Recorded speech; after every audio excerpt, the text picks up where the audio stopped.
क्या चंपई सोरेन घर वापसी करने वाले हैं? क्या चंपई सोरेन का भाजपा से मोह भंग हो गया है?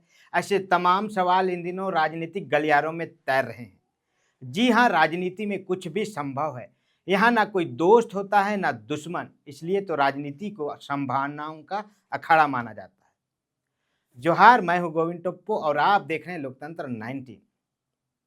दरअसल बीजेपी पार्टी पर झारखंड विधानसभा चुनाव में बुरी तरह से हारने के बाद कई तरह के सवाल खड़े हो रहे हैं।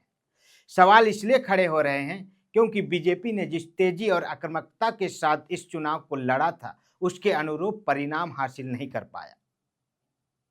पार्टी जहां 68 सीटों पर चुनाव लड़ती है, उससे मात्र 21 सीट पर विजय प्राप्त होती है। वहीं आदिवासी रिजर्व सीटों की बात करें तो 28 सीटों में से मात्र एक सीट यानी चंपई सोरेन की सीट बीजेपी जीत पाती है। ऐसे में भाजपा द्वारा जो दावा किया जा रहा था कि 55 प्लस सीटों पर विजय हासिल कर सत्ता वापसी करेगी, उस पर कई तरह के सवाल खड़े होते हैं, क्योंकि झारखंड की राजनीति में आदिवासी फैक्टर के रूप में जाने जाते हैं। यहाँ आदिवासी सीट जीतना मतलब सरकार बनाना होता है। ऐसे में 28 में मात्र एक सीट जीतना कहीं ना कहीं बीजेपी की बुरी हार है और इस बात को कोई भी नजरअंदाज नहीं कर सकता। राष्ट्रीय स्तर के बड़े नेताओं द्वारा जिस तरह से झारखंड की भूमि में प्रचार प्रसार किया गया और बीजेपी जो उम्मीद लगा रही थी कि किसी भी हाल में इस बार 20 से 25 आदिवासी सीट जीतनी है, वह धरा का धरा रह गया। जो सीट भारतीय जनता पार्टी जीती वह एकमात्र सरायकेला सीट है जो कभी जेएमएम का हुआ करता था। हालांकि 6 महीने पहले चंपई सोरेन बीजेपी ज्वाइन करते हैं, तब यह सीट बीजेपी की झोली में चला जाता है। हालांकि राजनीतिक विश्लेषकों का मानना है कि जो सीट बीजेपी जीती है, भारतीय जनता पार्टी की जीत नहीं है, बल्कि इस सीट पर चंपई खुद के चेहरे से जीत दर्ज किए हैं। ऐसा इसलिए क्योंकि चंपई सोरेन का व्यक्तिगत छवि अपने क्षेत्र में बहुत बढ़िया है। लोगों के साथ उनका कनेक्टिविटी जबरदस्त है। कोई भी गरीब दुखियारी उसके आंगन से खाली हाथ नहीं जाता। हमेशा अपने लोगों के लिए खड़े रहते हैं। यही कारण है कि वह बड़े अंतर से अपने विधानसभा में जीत दर्ज करते हैं।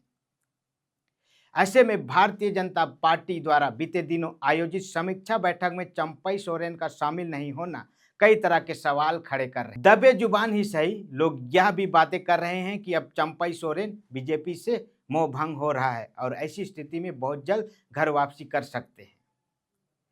इसके पीछे जो तर्क दिया जा रहा है वह यह कि चंपई सोरेन कभी भी झारखंड मुक्ति मोर्चा और दिसुम गुरु शिबू सोरेन के बारे में उल्टे सीधे बयानबाजी से बचते रहे हैं।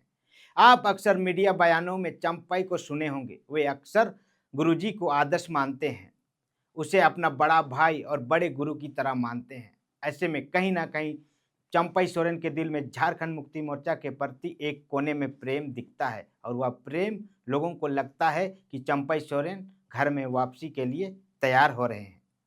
हालांकि फिलहाल ऐसी संभावना तो दिखती नजर नहीं आ रही है, लेकिन राजनीति में ना होना और होना दोनों संभव है, क्योंकि ऐसे कई उदाहरण हमारे सामने हैं जो ना चाहते हुए अपने पार्टी में वापसी की हैं। इसका सबसे बड़ा उदाहरण बाबूलाल मरांडी है, जो कभी कहा करते थे मैं कुतुब मीनार से कूद जाऊंगा लेकिन बीजेपी में शामिल नहीं होऊंगा, लेकिन अपने 10-12 साल के वनवास के बाद आखिरकार बीजेपी में शामिल हो जाते हैं। ऐसे में चंपई सोरेन का घर वापसी कोई बड़ी बात नहीं है।